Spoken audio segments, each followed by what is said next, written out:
If you asked most people, they'd probably tell you that the Toyota 4Runner is a stylish off-road capable vehicle that they wouldn't mind owning. And while the aftermarket is expansive with things that you can get for your truck, Toyota has first-party options that you can get as soon as you buy it. But should you? I'll give you my thoughts in a sec. What's up, guys? I'm Chris from AutoAcademics, and this is the totally redesigned Toyota 4Runner Limited. There's an old saying that goes, just because you can, doesn't mean you should. And I believe that holds true with some of the options on this Heritage Blue 2025 4Runner Limited. But before we go any further, some of the options it has include automatic power running boards for $1,005, the Towtech package with reverse trailer assist control and digital display rearview mirror for $400, tailgate LED light for $200, third row seating for $1,330, accessory ready LED lantern for $160, the $420 roof rail crossbars, towing ball mount for $65, and finally the $130 cargo mat, giving it a total M.S.R.P of $62,560.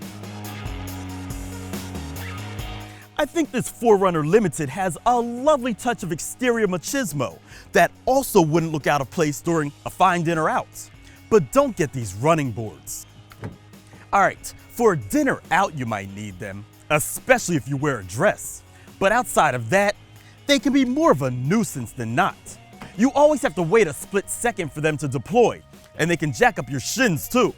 Of course, included with your $1,000, you do get a switch to turn them off, so I guess the choice is yours. Now you don't have a choice with this front chin spoiler. Other exterior features include 20-inch alloy wheels wrapped in 265/55 series Dunlop Grand Trek PT5A mud and snow tires, LED headlights with LED DRLs, fog lights, and tail lights, power fold outer mirrors, tow hitch receiver with 7-pin connector, adaptive variable suspension, and hands-free power liftgate.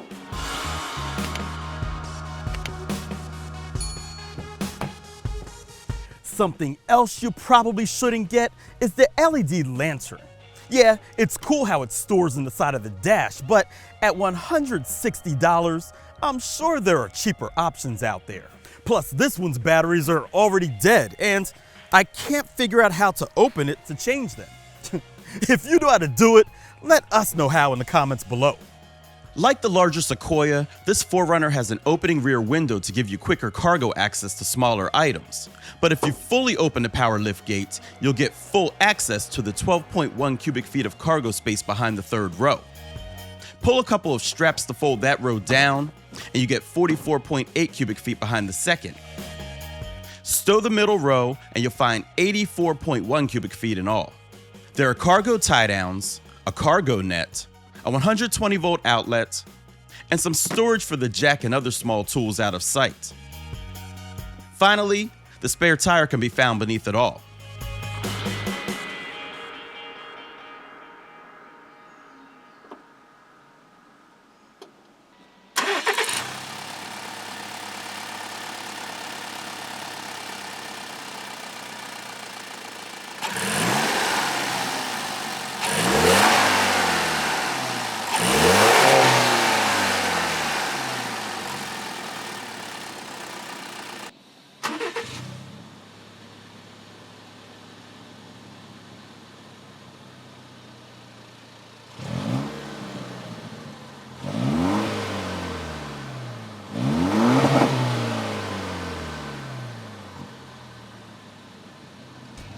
While the more powerful and more efficient iForce Max engine is available, this has the iForce standard 2.4-liter turbocharged 4-cylinder that makes 278 horsepower and 317 pound-feet of torque. An 8-speed automatic transmission handles the gears, sending power to all 4 wheels. This 4Runner has a full-time 4-wheel drive system that allows you to choose between 4 high open, 4 high locked, and 4 low locked configurations, with the latter 2 locking the center differential for hardcore use. Drive modes consist of Eco, Comfort, Normal, Sport S, Sport S Plus, and Custom. That last one allows you to personalize the powertrain, suspension, steering, and even air conditioning. And there's a tow haul mode too. Max tow capacity is 6,000 pounds. EPA estimated fuel economy is rated at 20 miles per gallon city, 24 miles per gallon highway, and 21 miles per gallon combined. AutoAcademics saw an average of 20.4 miles per gallon during testing on regular fuel.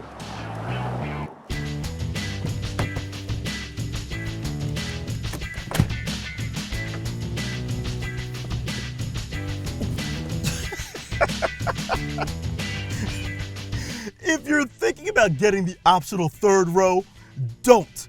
Access is horrible, and not only do you have to raise the seat backs from the cargo area, but there's an extra step to pull the bottom seat cushions out from inside the truck. And that's just to set up a seat that's not even remotely comfortable. I mean, leg and headroom are comical. I'm of average height with short hair and my head is touching the ceiling. There aren't any AC vents back here either, but the side windows are large and there are little pockets to hold little stuff, as well as square-shaped cup holders on each side. Again, having said all that, don't get it.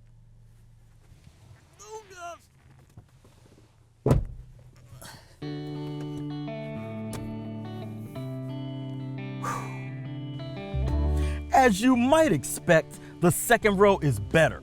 Access might still be challenging thanks to the small door opening and high step-in height, but there is a grab handle to help. Plus, once inside, legroom isn't too bad, and even the middle position is kind of useful thanks to its flat seats and low but still kind of wide hump. These seats recline too. There we go. And there are AC vents, plenty of charge ports, and cup holders in the center armrest and doors.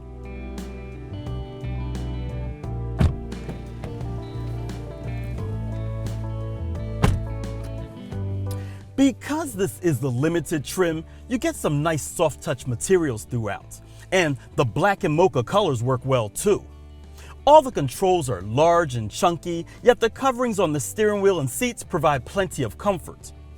I've complained about the extra steps you have to take when going from Android Auto to, say, the radio in other reviews, but other than that, the infotainment system works well. The screens are huge with plenty of legibility, the Bose stereo sounds decent, and overall, the cabin is pleasant for something so off-road capable. The gauge cluster is 12.3 inches, the multimedia touchscreen is 14 inches, the JBL stereo has 14 speakers, including a portable Bluetooth speaker and sub. And Android Auto and Apple CarPlay are both wireless. The steering wheel is heated, the seats are heated and ventilated, there's dual zone climate control, Wi-Fi connectivity, Sirius XM with 3-month trial, Qi compatible wireless charging, memory driver seat and mirrors, power tilt and slide moonroof, and smart key system with push button start.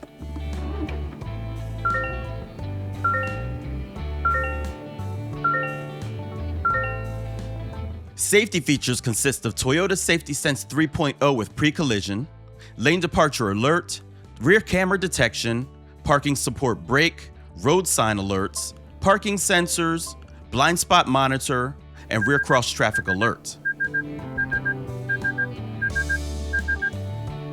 So, now that we've addressed all of that, it's time to take it out and see how it drives.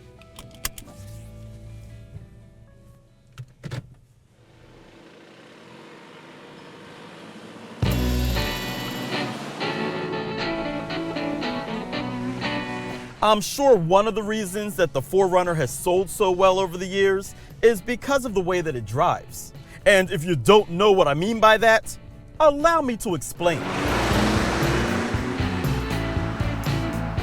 You see, it has this commanding presence where you sit up high, giving you visibility above the lesser cars below you. Plus, it feels substantial, strong, and safe. Now, the off-road tuning does make steering response a bit slow, but there's no movie driving involved, like in a Wrangler. And because this is the limited trim, it has adaptive variable suspension too, which varies depending upon the road conditions and which drive mode setting you choose. And while comfort mode still allows a bit of chop over rougher pavements, the overall ride experience is still pretty good. And that includes on the highway, where it feels pretty stable, much more so than the bigger Sequoia. Now, I get it. Some of you may miss the V6 from earlier trucks, but I'll tell you, the 2.4 liter turbo 4-cylinder can hold its own. In fact, it's actually more powerful than that V6 and slightly more efficient too. And let's be honest, you know that V6 can feel anemic at times. And while this doesn't feel all that fast, it's not wimpy. Plus, it makes a nice turbo whoosh when you get on it. The transmission shifts quick, yet it's still very smooth. The cabin is decently quiet, and about the only thing I might wish for is a bit more bite from the brakes. Although they do have a nice pedal feel. And I almost forgot, another thing I don't care for are the active safety features, primarily when you've got something attached out back.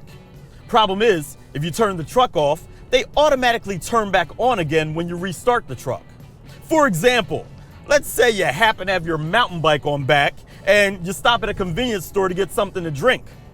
As soon as you turn it back on again and start backing out of your parking space, it's slamming on brakes.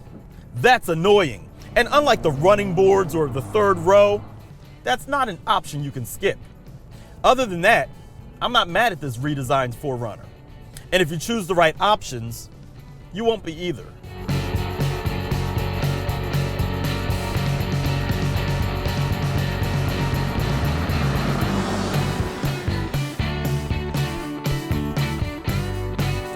I know I made quite a deal about all the things that this 4Runner has that you shouldn't buy, but honestly, that's just my personal opinion.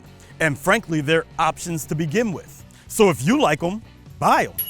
And if you like this video, go ahead and give it a thumbs up. It doesn't cost you anything, yet helps the channel out a ton.